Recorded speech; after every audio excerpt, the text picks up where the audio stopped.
Kamakailan lang ay mainit na pinag-usapan ang mga binitawang masasakit na salita ng 79 na anyos na si Enrile laban kay Vice sa kanyang programa sa SMNI News Channel noong Sabado. Wala pagdadalawang isip namang pinatulan ni Vice ang mga banat ni Enrile sa kanya.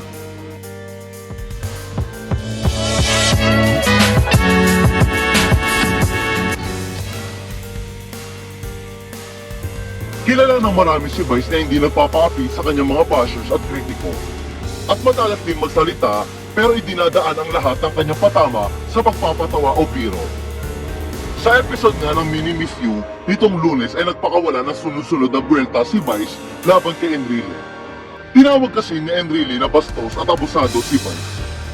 Tinawag din niyang salacious o malaswa ang ginawang pagtikim ng icing ni Vice at ang kanyang boyfriend na si Ian Perez sa Isip Bata segment ng It's Showtime noong July 25.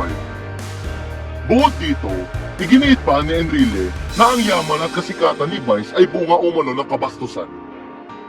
Hindi na nga nakapigil si Vice Ganda sa pagtugon sa mga paninira ni dating senador at kasalukuyang Presidential Legal Counsel na si Juan Ponce Enrile sa kanya. Una na rito ay nagpahaging si Vice na marami raw ang nagsishoutout sa kanya sa social media. At pakiramdam niya, super relevant at famous na niya. Kasunod dito, may pa-special mention si Vice sa mga lolo at lola na mahal daw niya. Pumirit pa si Vice sa huli na maging ang lolo na hindi raw siya masyadong like, mahal na mahal din daw niya. Pero hindi nga nakaligtas sa netizen ang pang-uuyam sa tono ni Vice. Hula nga ng netizen na pinapatamaan ni Vice si Enrile. Ani ni Vice, "My God, sa social media, ang dami ding nagsha-shoutout sa akin. My God, I'm so relevant and famous.